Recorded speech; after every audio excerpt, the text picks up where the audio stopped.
What up, people? And welcome to the premiere edition of Shop Talk. It's yet another podcast where, again, I'm going to pontificate on things that are going on and give my slant of it. As always, this and other podcasts in the Jazzy Groove Rainy Day podcast family are brought to you by the Power of Five. Please, please hit the like button at the very least. If you want to do more, consider commenting, subscribing, notifying via notification bell, and sharing. But at the very least, hit the like button. And what's the program? Today's podcast is going to be what I like to call a smorgasbord. It's going to be a whole bunch of different things that I'm going to talk about, and hopefully will make you think, will make you listen, and possibly, hopefully, make you act on it, and making you the best version of yourself you could possibly be. Let's start with uh, oh, the ongoing saga that is Will and Jada. She says that she and Will have been separated since 2016. Separated but not divorced. She also says that when he said this, leave my wife's name out your effing mouth, she looked surprised. Let's look at both of those things. Firstly, and actually, now that I think about it, my comments and observations here are going to tie directly into the second one as well. Because let's look at it from a subjective standpoint. You have been separated since 2015. Really? If so, and I'm not saying you are, I'm not saying you're not, but if you are indeed separated, you're still running out together, you're still living in the same damn house that Will pay for, by the way. You've been going to different functions. You've had your entanglement. And actually, that's the biggest thing there. When you had your entanglement with Mr. Alcina, do you remember the look on Will's face when you actually admitted it out loud that you had not an entanglement, but an affair? I've got news for you, and anybody else that may think like you do. If I'm separated from my wife, and this has been about roughly 4 or 5 years after you supposedly got separated. If I hear that you had an entanglement, okay, I'm going to get up. I'm going to walk into our room. I'm going to pack your bags, and I'm going to ask you to leave. Go live with August. Go live with Tupac for all I care. Hell, I can't live up to him anyway. Go say, oh, that's right, he's dead. My bad.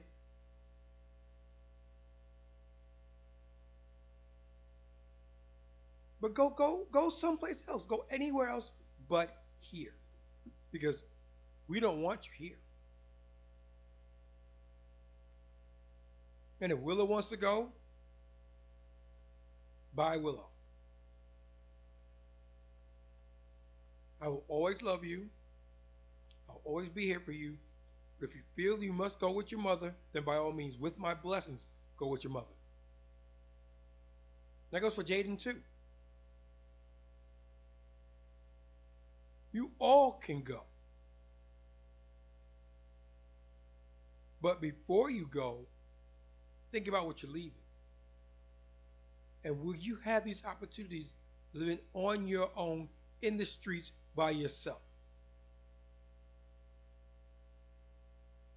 And now, here is the funniest part about this whole situation. Full disclosure, I am not a Will Smith fan. Never have been.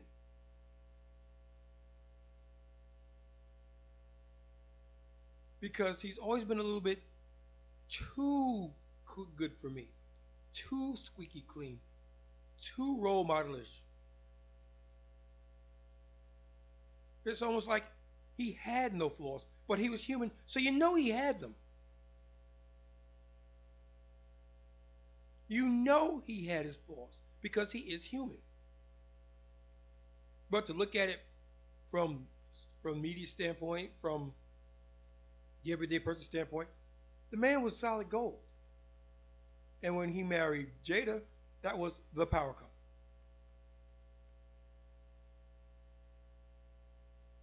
But that just goes to show you something. All is not gold that glitters. You can have iron pyrite, which for those who do not know is fool's gold. Shines just like gold, completely worthless in today's marketplace, in any marketplace for that matter, in any time period. It held no weight, contained no value whatsoever.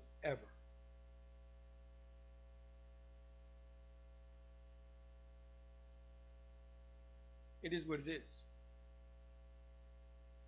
Speaking of is what it is, we've already touched on the fact that he should have left you when you about your entanglement, and the look on his face told it all. It was the I knew it, I didn't want to say it, but now I can't unsay it. I can't unknow it. It's out there now. That's the look that you got. It's out there now. You can't unhear it. So what do I do now? And we'll come back to that in a minute. But even before that,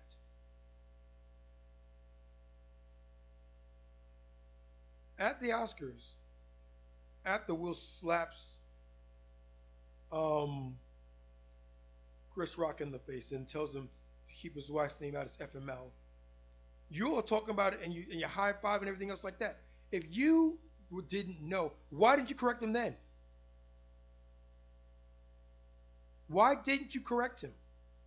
Like, hold on. We're not together. What you doing?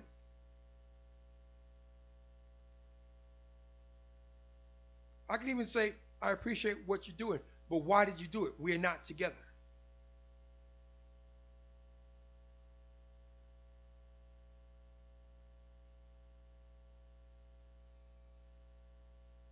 I'm waiting for an answer, Miss Pinkett.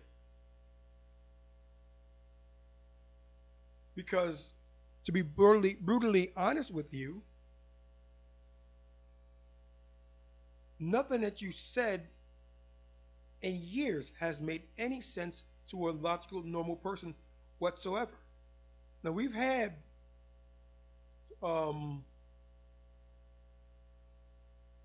discussions with you. My wife and I have had our discussions about your situation. And they have been at times spirited. She's looking at it from the woman's point of view. I'm looking at it from the man's point of view. And each person has logical, concise arguments. My wife is one of the most logical people that I've ever met in my life in terms of thinking.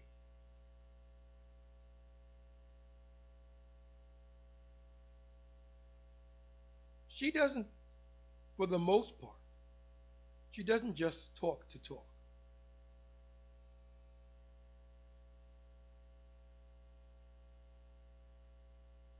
Because she does make it a point of hearing both sides of the argument before she formulates what she wants to think, and then she'll say what she thinks. And that's well and good, and that's very logical. But I keep coming around to there was no pushback from either yourself or anybody in your camp when these accusations that Will was laying out and the reasonings behind them were being made public. You didn't say anything.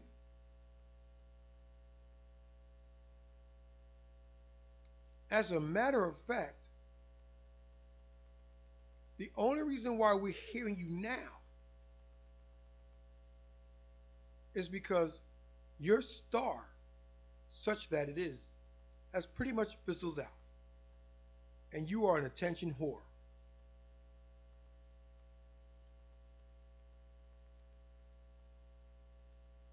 Tupac may have not been your soulmate, as you like to tell people. And you tell people these things because the poor man's not here to defend himself. He's dead. So there's no pushback from anybody on his side. I believe his mother's dead now. And it's amazing how not everyone in his immediate orbit is dead. You can say what you want with impunity because there's no one there to back it up or prove or disprove it. Because life goes on. You don't want it to. You're not letting it happen, but it does happen. Life has a really nasty habit of going on.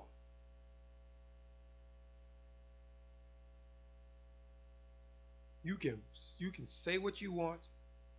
You can do what you want. You can feel however you want. But it comes back to the old saying, adapt or die. Bring yourself up to the modern day world or get lost in the sauce.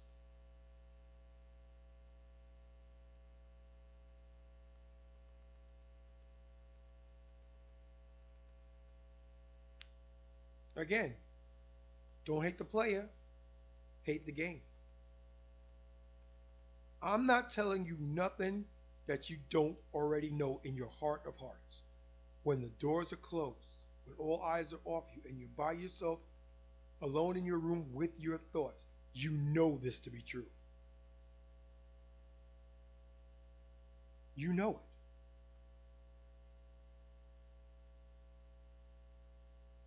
You can fight it. You can deny it. You can talk around it. You can do and say anything that you want. Well, let's start with some uncomfortable truths, and shout out to my sister podcast for this. But here's some uncomfortable truths for you. Truth number one: he don't love you. As a matter of fact, he never loved you. I don't even need to say he didn't love you like you loved him, because he didn't love you at all. He was engaged to Quincy Jones' daughter when he was killed.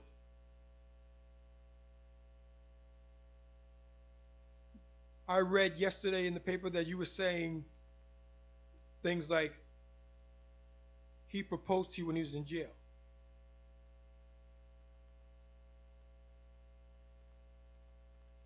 Now, for full context, we'll never know the truth because he's not here. Again, he's not here to tell his side of the story. Maybe he would corroborate it. Maybe he wouldn't. Either way, we'll never know. Man's been dead for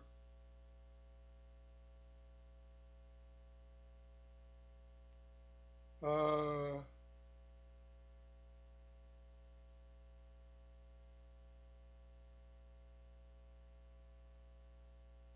like almost between, I don't know, let's say roughly between 15 and 20 years, he's been dead, gone. Ain't no talking to him. He's no longer with us. So when you say the things that you say, can anyone truly refute them? No. Even people in his immediate orbit. I would like to hear what Quincy Jones's daughter has to say about this, because she is the woman of record when he died. She was engaged to become Mrs. Shakur.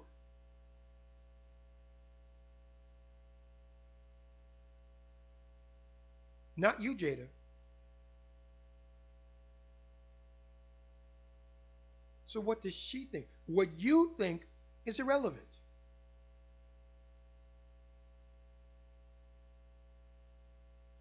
Because as we stated,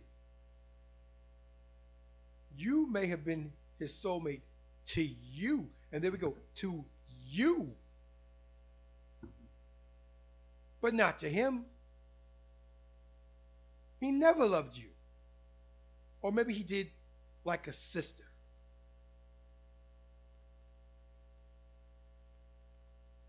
But that wouldn't work for you now, would it? No. That wouldn't fit your narrative of him being your soulmate, of your own daughter, who is the product of the union between you and Mr. Smith. Not Mr. Shakur, Mr. Smith. But saying, I wish you hadn't, when you come back, so mommy could be with you and she could be happy. It's not even your damn kid.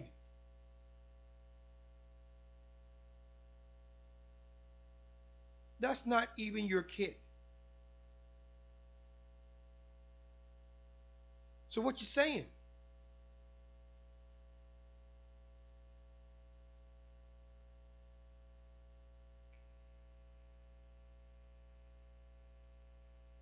It amazes me how you have the audacity to speak on things that you honestly don't know very much about, if anything. You don't know about this stuff. You don't hear about this stuff. You don't talk about this stuff.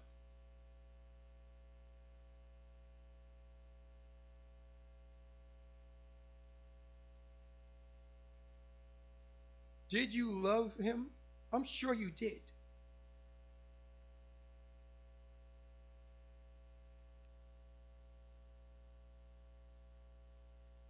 And according to what I'm hearing about your whole wedding, the wedding happened because you were pregnant with Jaden, and your mother said, "Well, if he knocked you up, he needs to marry you." Now to Will, it's fine because this is the best I'm going to get. I've got her now. But you know, that's not who you wanted. That's not who you wanted at all.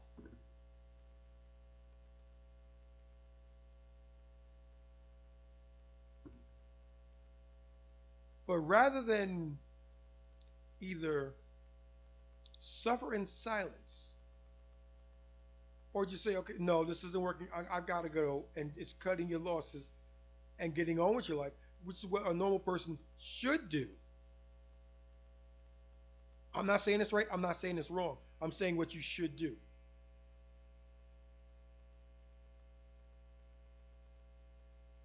But no, you stayed. And we've gone from an open relationship to being separated but not divorced. Who gets separated for 7 years and doesn't finally say enough is enough and pulls the trigger on the divorce and ends it all? Who? Who does this? And Will, for whatever reason he has, isn't saying anything.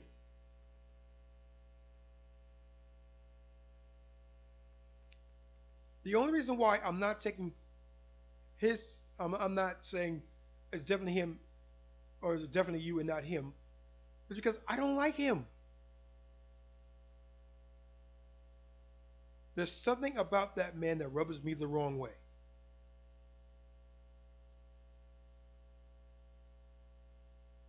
Do I respect him? Absolutely, which is a hell of a lot more than you can ever say. But I respect him. He's where I want to be.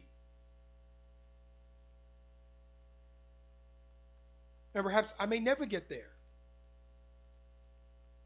Won't stop me from trying though.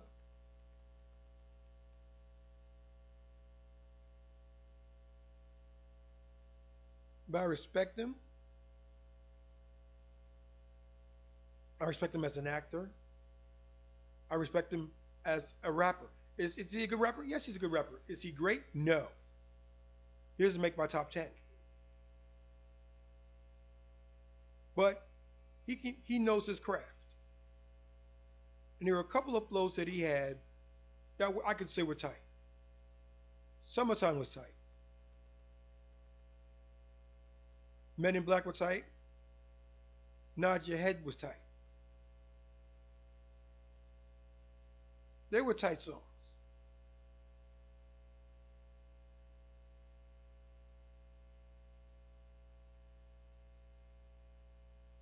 Do I respect him as a human being? Eh.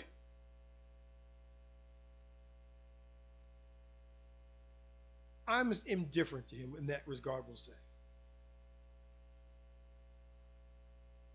I wouldn't want to see him suffer, but at the same time, if running in the middle of the street, I wouldn't cross the street to piss on him, to try to put the fire out.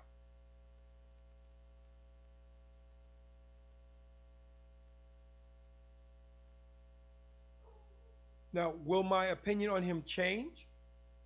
Jury's out. I could meet him tomorrow and find out he's the best thing since sliced bread.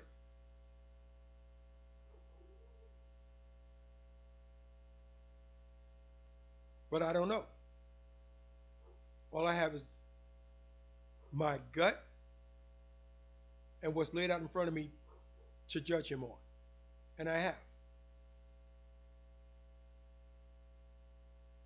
And I'll say, he's all right.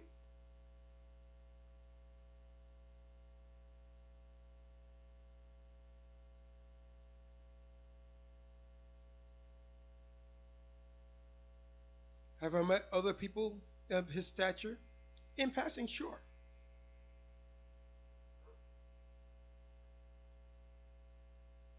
Have I ever got to sit down and actually have an in-depth conversation with them to find out where their head is? One person comes to mind.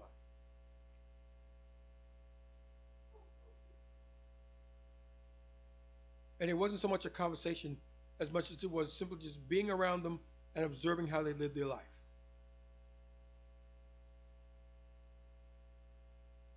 And to that individual, I do say, yeah, I want to be like you.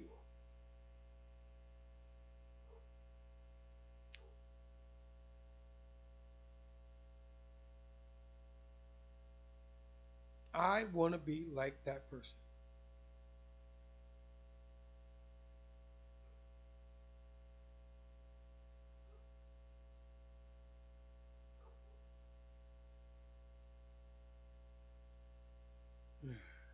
The gift that keeps on giving. Just when you think you thought everything there is to think on that person, you said everything there was to be said about them, and you're ready to put them aside and move on, here they go again.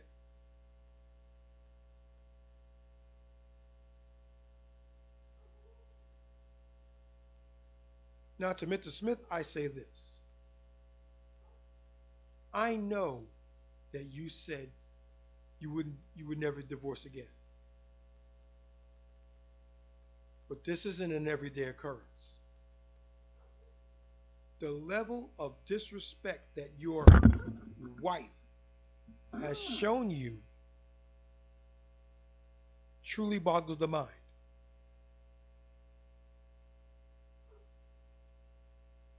She has belittled you. She's emasculated you. Hell, she's practically castrated you. How much more abuse from this woman are you going to take before you finally realize she's not worth your time?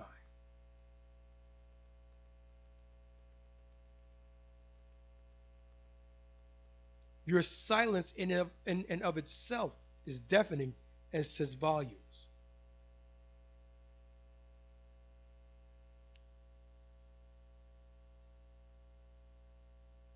Because let's keep it totally real here. Let's keep it 100.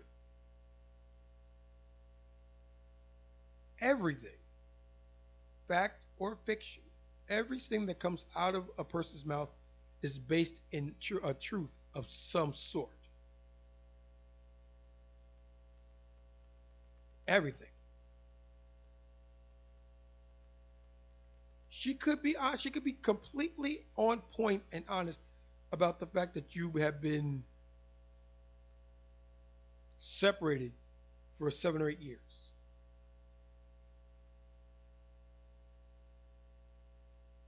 Easily.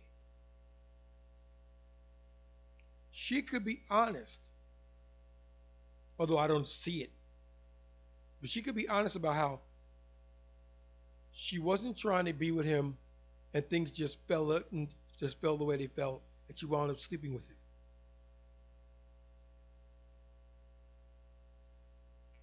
That's maybe. But the video that she was showing about talk to the therapist again and you saying that you were uncomfortable talking about it and she was just being whatever about it. After that, I'd have been like, all right, you got to go. I will not brook that kind of disrespect in my house.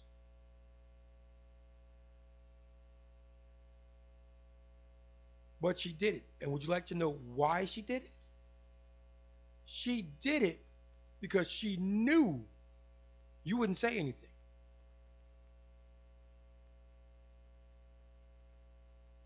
You may get indignant about it, which you did.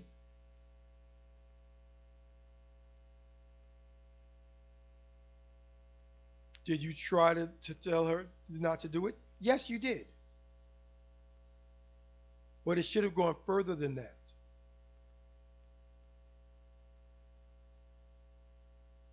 It should have gone further.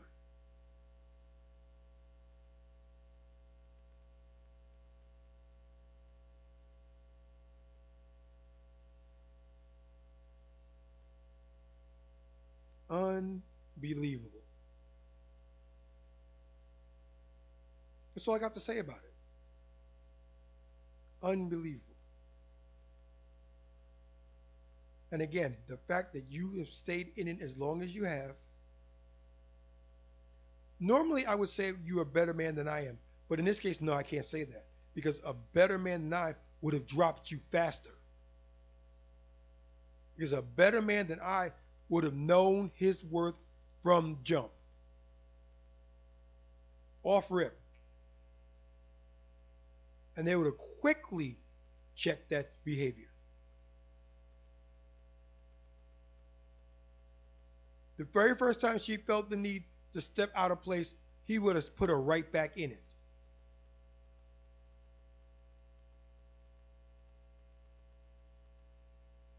You can say what you want, but if you say something about me that I don't like,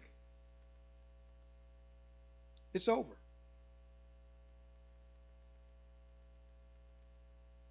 And then have the strength to do what I feel would be incredibly hard in the fact of walking away from someone that you love. And no one's saying that you don't love her. It's the fact that you do love her which makes you endure the things that you endure. Remember what, what's his name?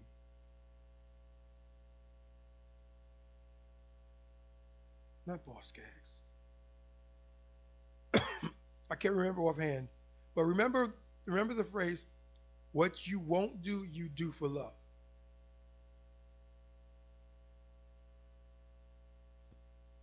And we're going to segue from this topic just to deal with that for a minute. Things that you would never, ever, ever do normally become not possible, but possible and probable when you love somebody. Because when you love somebody, that's you're in your emotions. Again, not just needy, totally deep.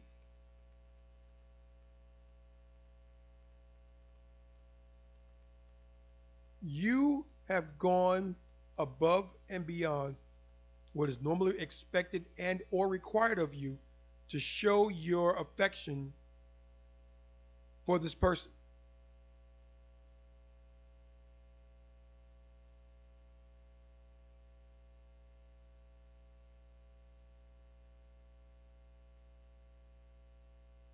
I'll give you a classic example of what I'm talking about, and then we'll get back to the topic. A guy could be married to a woman. One day he's out, he's with friends, and this girl starts to hit on him.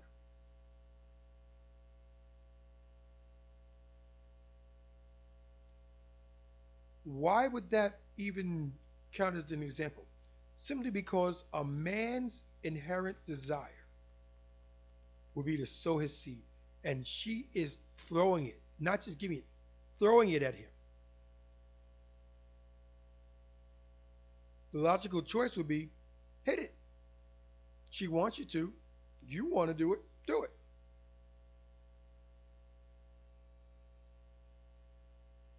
But because he loves his woman, he chooses to ignore his inherent nature.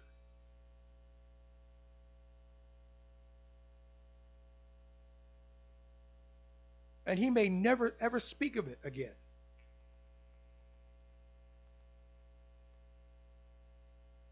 He may never speak of it again. But in the back of his mind, it's there. I could have done whatever I wanted with it, and I turned it down. It wasn't taken away from me. I turned it down.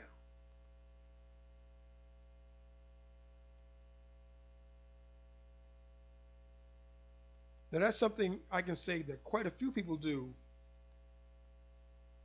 on a daily basis. And it takes discipline.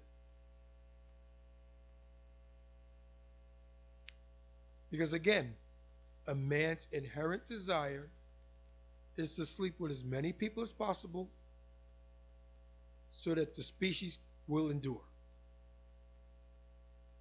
Every man on this planet is trying to smash. Every man, without exception.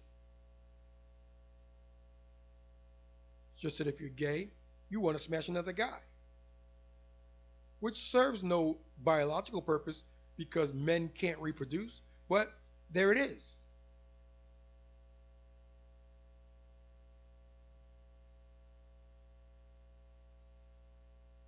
And men smash differently from women because women smash with desire.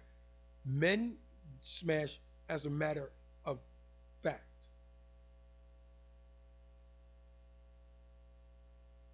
Which is why they have post nut clarity. Which is a very fancy way of saying hindsight. Oh man, I really shouldn't have done that. I should not have done that.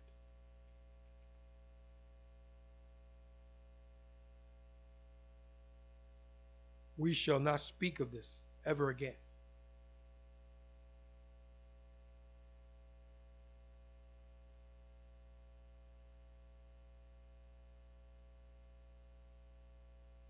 And you'll keep that secret to the grave. But doesn't negate the fact that he still hit it because it was there and he felt the need.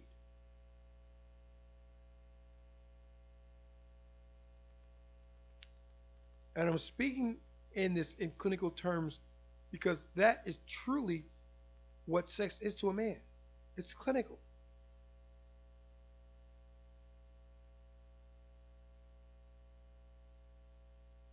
It's like taking a piss. It really is. You gotta go. You go. Oh, that's great. Okay. Next. What was I doing before this? Oh yeah. Let's go back to doing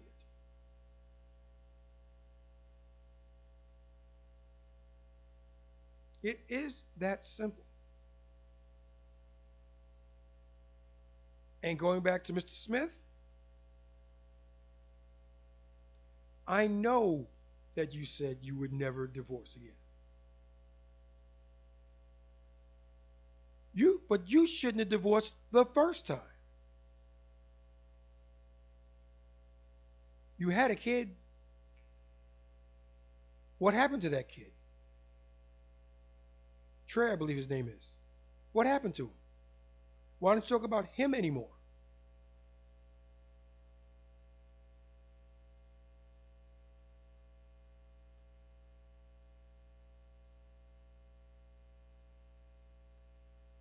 And although I, I doubt from knowing the type of person that she is, as according to what you see on the news and everything else, I don't think she is this way. But she's got to be laughing inside.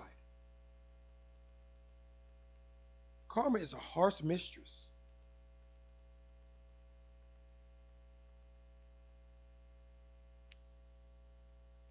isn't she?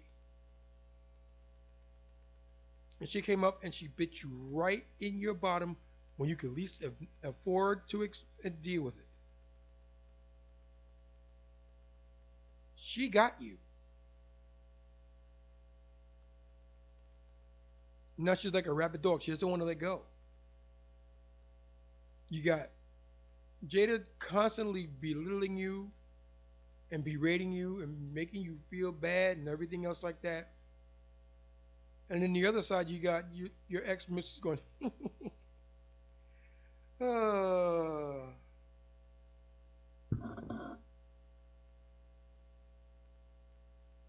Mm, mm, mm.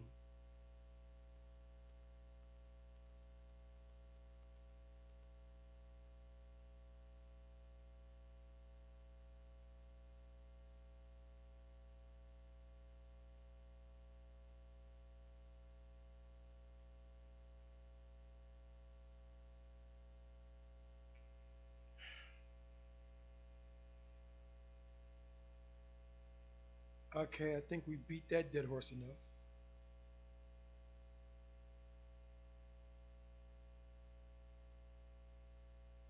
Another thing that's been on my mind, and I'll try to make this brief because you guys have things you need to do, and I don't want to hold you too long.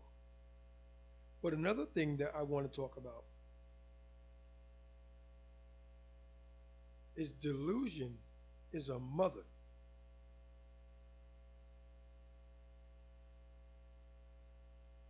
Now I know I've said that I wanted to be more centrist in my in the words and things like that, the things that I say and do and all this other good stuff.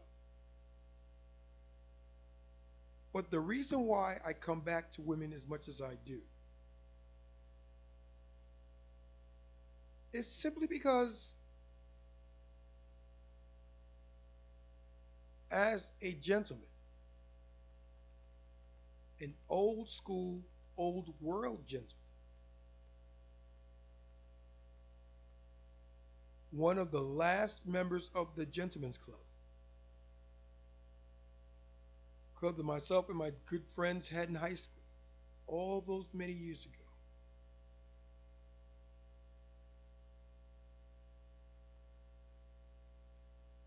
was systematically destroyed by women.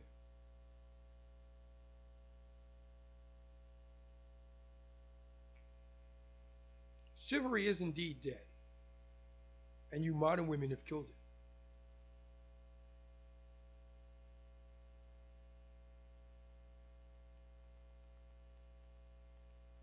Dead and buried.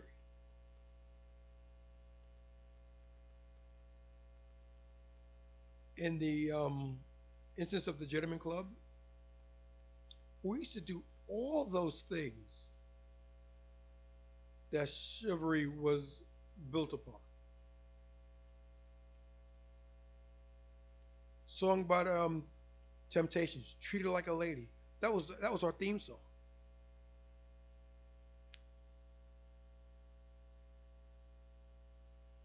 Like the cigarette that she smokes, help her with her coat.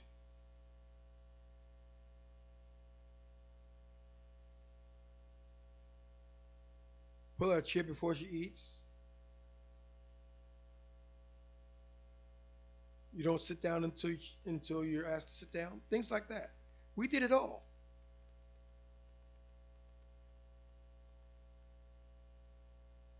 and then we stopped. Why did we stop? Because we saw that it held nothing to the women we were looking to date. Nothing.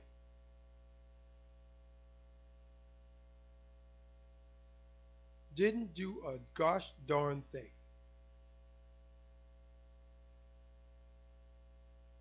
So why do it? It holds us no value. It's not making us any better off. So don't do it. And we stopped. And the Gentlemen's Club as a concept died quietly.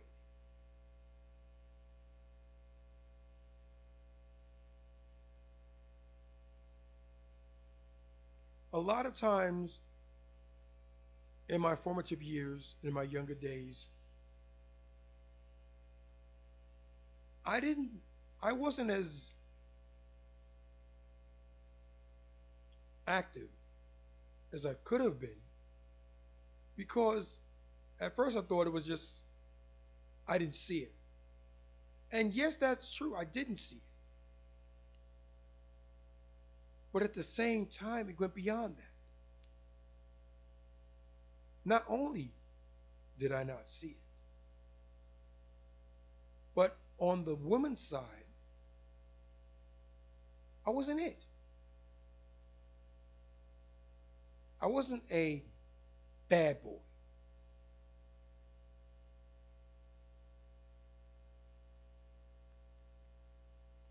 All those guys, all those jocks, all those um, all those popular people were having all the fun, or so I thought.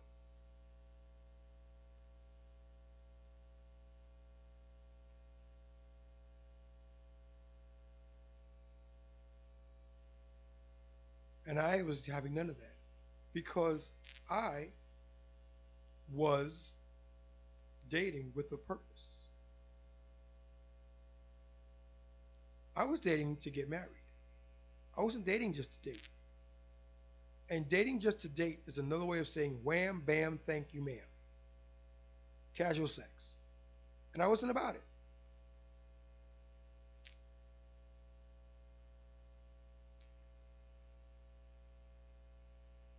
When I got with somebody, I always thought in the back of my mind, is she the one? Will she be the person I give my last name to?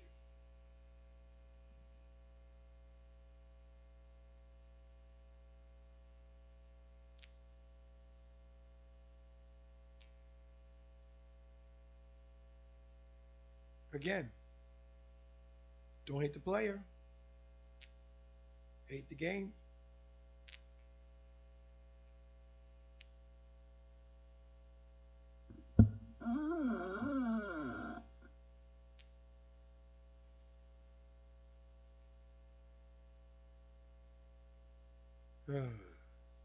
Now, where was I?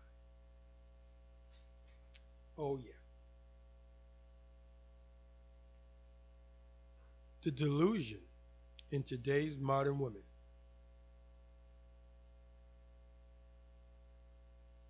Can it be fixed? Yes. Will it be fixed? No. And I say it won't be fixed because A, there are too many people that are benefiting from things that are going the way they're going, including today's woman. But beyond that, you've got an entire industry that's been built around women's empowerment that stand to lose a lot of money.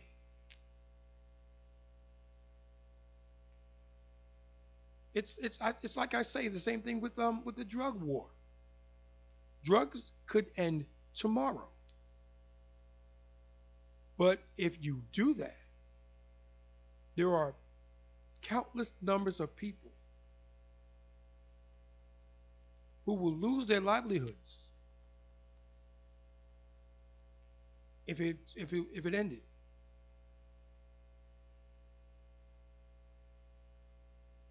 Good guys as well as bad. Bad guys would end because there'd be nothing left to sell.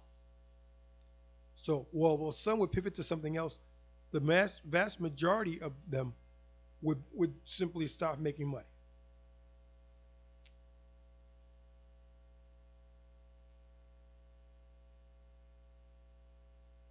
On the good guy side,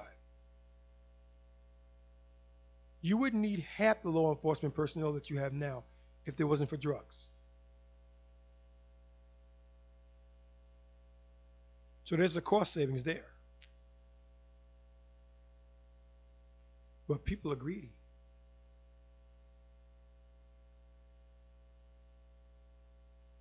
We can't have any of that because I won't make any money. The heck with the fact that society would be better off for it. The heck with the fact that we could spend less money. I won't make any money. We can't have that.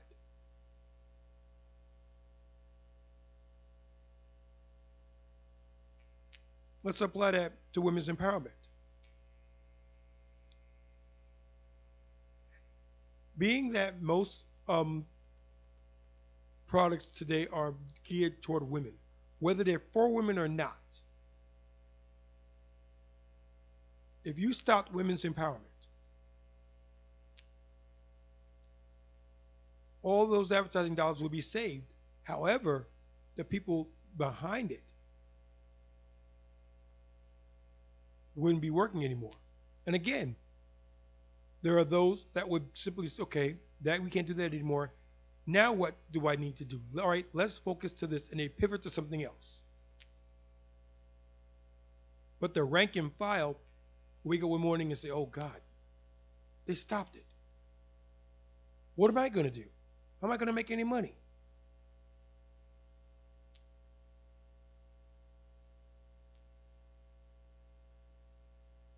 So, no, it won't stop. Too many people have a vested interest in keeping it going.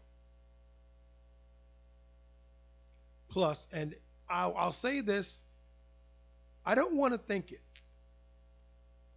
but the more I ponder about it, the more I'm thinking it's got to be true. It's the fact that big business also have a vested interest in keeping women in power. Independent women spend independent dollars. And when you put that with the man's dollars, you get more dollars.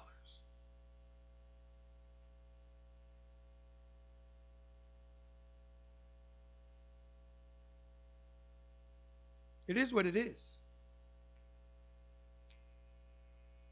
It's not right. It's not fair. It's not kind. It certainly isn't just.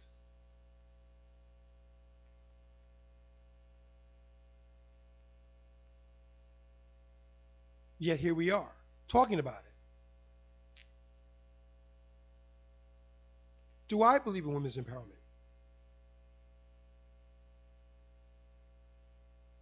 Truthfully, as long as it doesn't bother me and mine, whatever. You like it, I love it.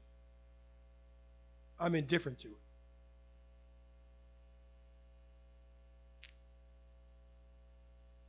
If it benefits me, I'll use it. If it doesn't, I can leave it.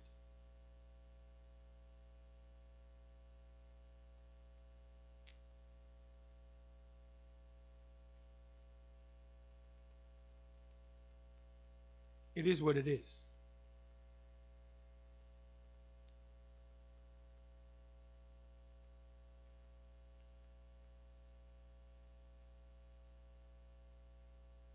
To quote King Riches, shout out to you, King, this world is finished.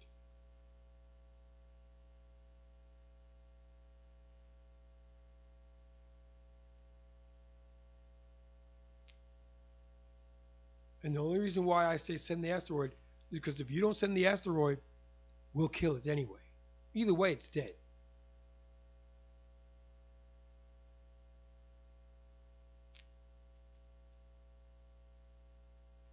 You got this whole thing with Hamas and Israel, and that powder cake is it'll go any day now. Any day now, it's gonna blow.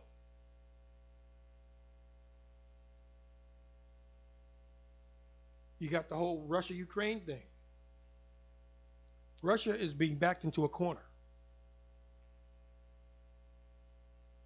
And we all know what happens when you corner a wounded animal. Does it happen here? It remains to be seen. Back home, you have the ever widening division between the haves and the have-nots. Democrats and Republicans, conservatives and liberals.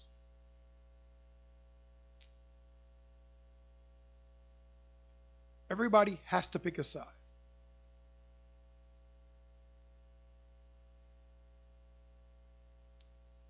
I'm not picking a side because it's pure lunacy to do so.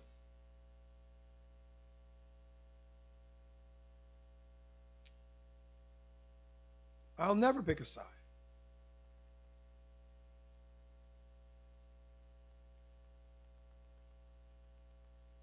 Because there are things I like about conservatism.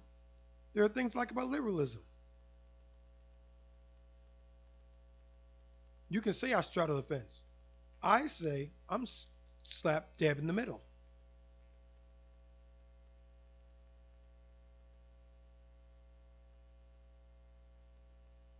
You can't make me pick a side.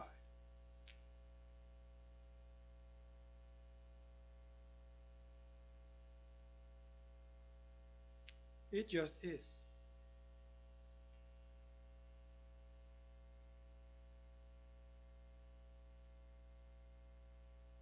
So to all those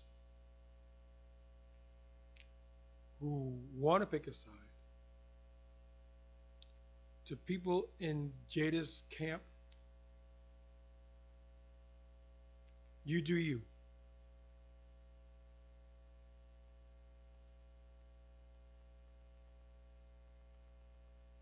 Because when things finally hit the fan, and believe me, they will. When everything is said and done, at the end of the day, you have yourself to blame.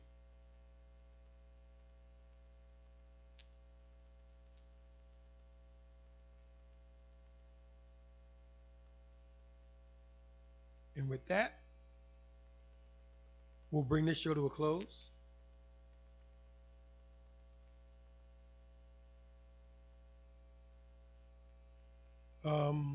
Thank you one and all for listening, taking the time out of your busy day to lend your ears in my direction. We continue to move here in the Power of Five. And it's all about showing your love and continued support of what we do. If you truly rock with us, at the very least, hit the like button.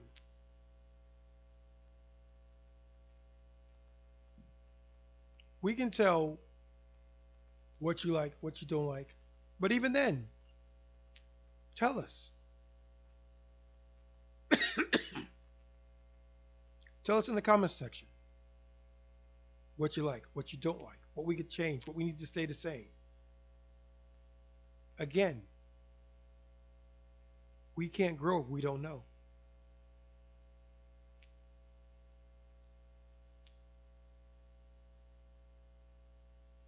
But hit the like button. Consider subscribing to the channel. Considering to commenting on today's video or any other video that you may find yourself watching. Get in the know with notifications. Share content. Help spread the word. Be kind to one another. Look out for each other. Peace out.